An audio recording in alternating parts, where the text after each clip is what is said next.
Bom, agora que a gente conseguiu terminar esse conteúdo, resolvi fazer uma aula com a gente debatendo um pouco e mostrar para vocês como que esse assunto pode ser cobrado de vocês numa prova, né, num vestibular. Então, toda vez que eu mostrar uma questão aqui, eu vou pedir para que vocês pausem, tentem responder sozinhos, né, leiam a questão, porque eu não vou ler a questão toda. Eu vou já partir para a resolução, tá bom? Então, essa questão eu já mostrei para vocês, né? Aqui está contando a experiência do Nidan, né? O Nidan era aquele que brigava com o Spallanzani, aquele que falava que o Spallanzani tinha matado o princípio ativo do ar, do caldo. Então, alternativa A. Qual teoria sobre a origem da vida o experimento do Nidan reforçou? O que essa teoria defende? Aqui, a palavra teoria eu trocaria por hipótese, né?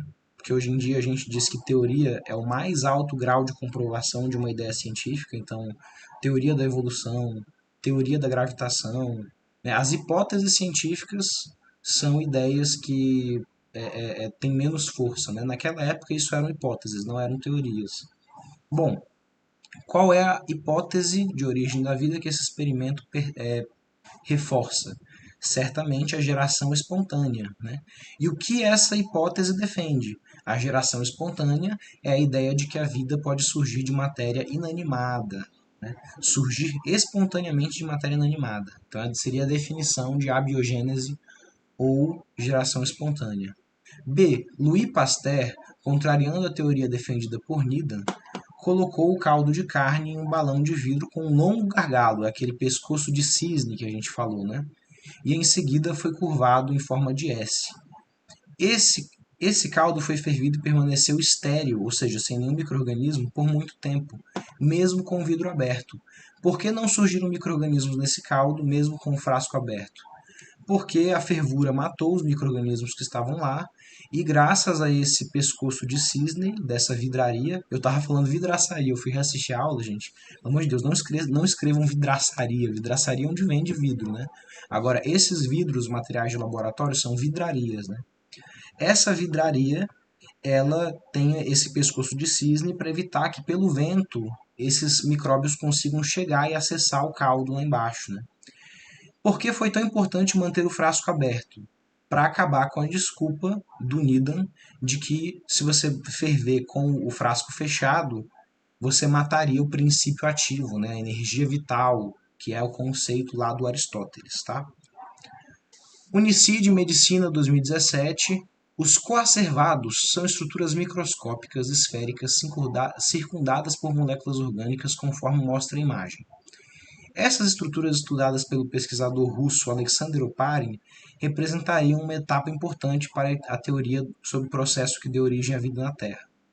Bom, eu falei muito brevemente com vocês sobre coacervados, eu queria ter falado mais, teve até uma hora que eu falei de coacervado, eu falei assim, depois a gente vai falar mais sobre isso. Eu acabei esquecendo de voltar no coacervado.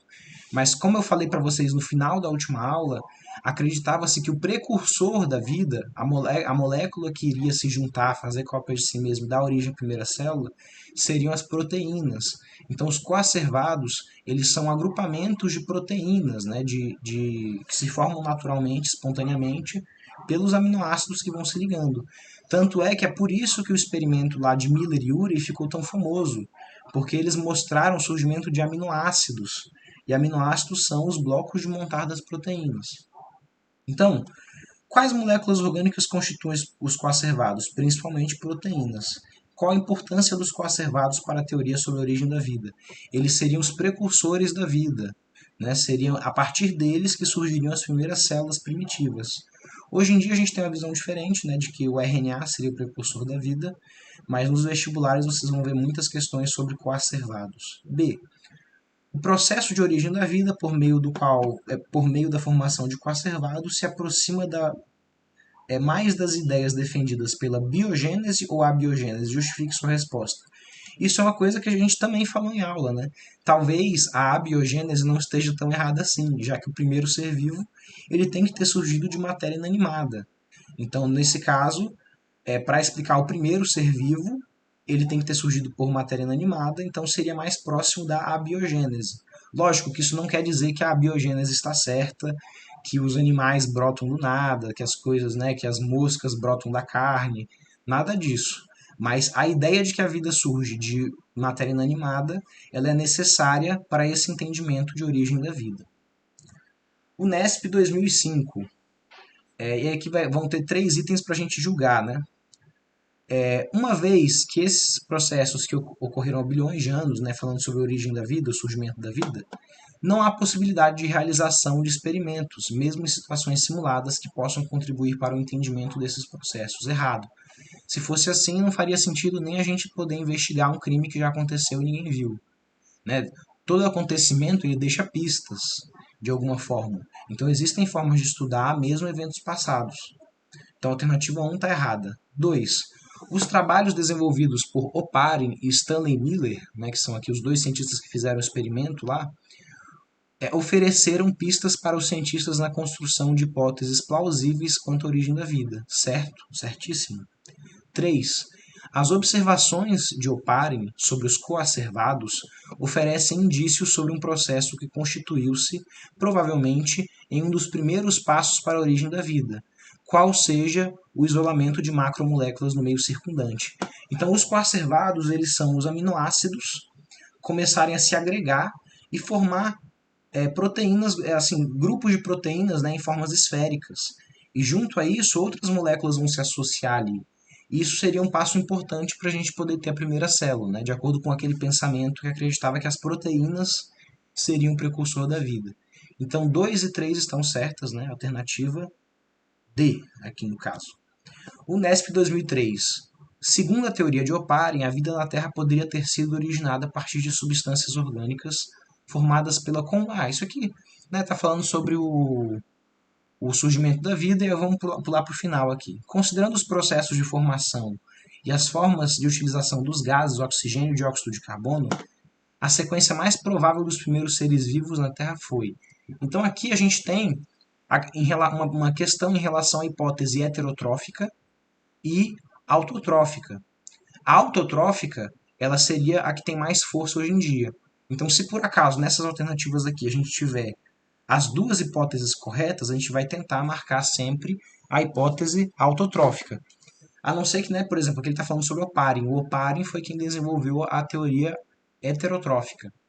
Então, no caso aqui, talvez essa seja certa. Então, vamos lá. Alternativa A. Os primeiros organismos que surgiram foram autótrofos, né, ou autotróficos. Certo? Pode ser, né, a hipótese autotrófica. Depois, os heterotróficos anaeróbicos, ou seja, aqueles heterotróficos que fazem fermentação. Também está certo de acordo com a hipótese autotrófica. E depois, os heterotróficos aeróbicos. Não. Antes, né, entre os aeróbicos e os anaeróbicos, tem que ter o surgimento dos autotróficos fotossintetizantes, porque os heterotróficos anaeróbicos vão aumentar a concentração de dióxido de carbono, né, de gás carbônico, e isso vai permitir a fotossíntese, e a fotossíntese é que vai dar oxigênio para a atmosfera, permitindo o surgimento dos organismos aeróbicos. B. Heterotróficos anaeróbicos, ok, hipótese heterotrófica. Heterotróficos aeróbicos, já está errado, porque a gente teria que ter os fotossintetizantes entre eles. Então B também está errada. C. Autotróficos, nesse caso, né, quimiosintetizantes. Heterotróficos aeróbicos, já está errado, a gente não tem o autotrófico fotossintetizante, e se esse autotrófico aqui for fotossintetizante, ele não vai ter CO2 para poder fazer fotossíntese, então também está errado. D. Heterotróficos anaeróbicos, certo? Autotróficos, nesse caso aqui, fotossintetizantes, e depois heterotróficos aeróbicos. Sim, essa é a hipótese heterótrofa, né? Ou heterotrófica. Então a alternativa certa seria a D. Mas vamos ver a E só para ver o que está errado nela.